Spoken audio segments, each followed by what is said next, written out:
Welcome to the Get Published podcast, sponsored by Brodie Consulting Group. To get more information about our coaching, publishing, executive ghostwriting, and podcast production services, go to getpublishedpodcast.com. Hello, I am Paul Brodie, and thank you for joining us for another episode of the Get Published podcast, where we help authors get published with a proven system that works. Today, we're being joined by Marc Guberti, author of Content Marketing Secrets. Marc, welcome to the show. Paul, it is a pleasure to be here today. Did I pronounce your last name correctly? You got it. Whew, all right, good. Are you ready to get started? Definitely. All right, question number one. What is the one piece of advice that you would give to a first-time author who is currently writing their book? My first advice would be just get the book out, because when it comes to marketing, when it comes to writing a better book, basically when it comes to everything that involves you becoming a successful author, it really starts with you just writing and publishing out books. And the only way you really learn is through the implementation, through trial and error. And just putting your book out there is going to, each book launch is just going to be more successful. So just get that first book out. And what do you feel is the hardest part about getting published?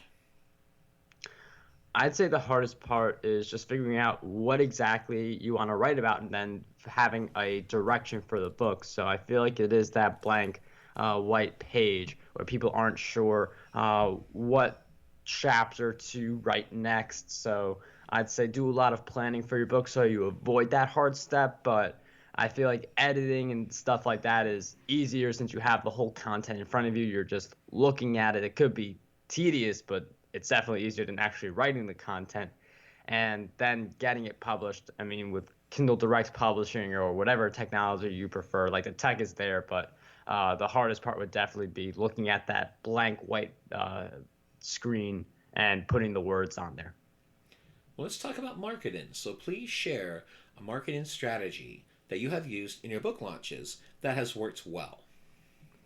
So for the first 20 books that I wrote, I would just release them on a date and then start promoting on that day. What I've been doing more now ever since my book Podcast Domination, now I do this for all of my future books, I do a pre-order campaign anywhere from 1 to 3 months in advance, and I promote the pre-order really hard, like to my email list, to people who I know, because I believe the book is valuable and it would benefit people. But also during that pre-order phase, all of the sales that you make during pre-order, when your book gets published, it gets published with those sales. So let's say you get 50 people to pre-order your book. When Amazon when the date comes for the pre-order to be over, now your book's officially out, it translates to 50 sales in one day. So it's a lot easier to rank on Amazon if you're driving all this growth on sales on the pre-order phase, and then it sets your book up for more long-term success on Amazon's search engine. And what are some strategies that you use for your pre-order campaign to get people to buy the book? So every time there's a pre-order, we'll always email my list. I think if you're an author wanting to get more book sales, the email list is your best place to go. That's my biggest strategy. I'm a little light with the social media promotion for a new book. Social media is more of, here's my free video series or free ebook. If you join my email list, you get that. So that's more of how I use social media from a revenue standpoint. And I'd say also just reaching out to people who you know they will buy the book and they will leave a review, because those reviews really add up for the social proof of having that long-term success on Amazon. And then you mentioned the power of email lists, which I completely agree with. What are some strategies that you use in your campaign when you are emailing your readership, your subscribers? When I am emailing my list, I have a few different approaches. One of them will be talking about a topic related to the book and then mentioning the book at the end. Another approach will be just straight up, I have this book that's available for pre-order for only 99 cents. When I launch it, it'll be $2.99. So if you want to get a lower price, then get it now. If you buy the book and you send me the order receipt, I'll also give you this free training course that I created that's related to the book. So I usually offer a free incentive. And even in the emails where I'm not specifically promoting the book, I'm including in the PS for all those emails that I'm sending out to my list. And I'm also changing my PS that I send to people, just like a regular email, to say, hey, my book so and so is now available for pre-order. So those are some of the email related strategies I use to drive more pre-order sales. And I love you mentioned the PS. I learned that through Dean Jackson's strategies, and I use that in every single email. PS and a plus on there.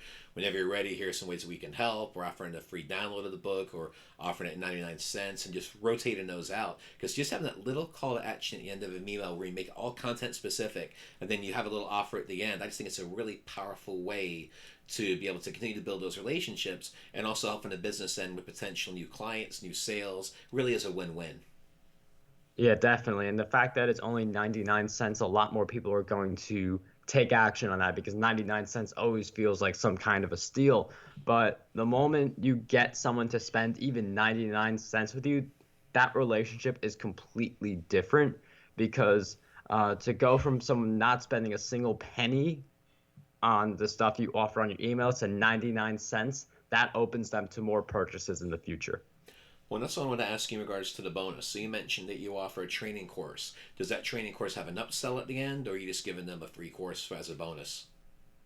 Right now, like based on one of the launches I did, it was just a free course. It was a blogging course that I did, I believe, for content marketing secrets. There is no detailed upsell, although that is a great way to definitely boost sales. I mean, that's definitely something I should think about for a future book, but no upsell on that immediately. I just pretty much said I got people to send me their order receipts. I said, here is your free course.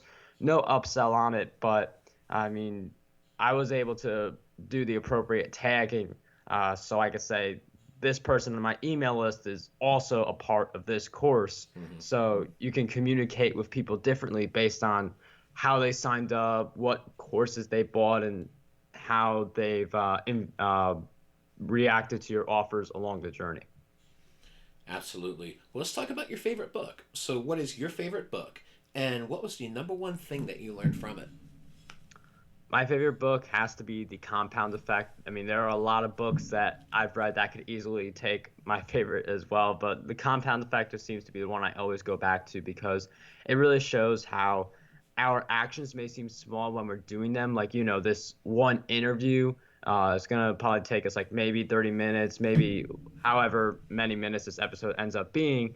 And it, from the listener perspective, it's like you learn a few things, but then if you keep listening to interviews and you keep implementing, that's really going to compound over time. So I'd say the compound effect just really shows how some of our small actions really add up into just keep being consistent. And we're either compounding in a positive direction or a negative direction, and we have to stay on top of our habits.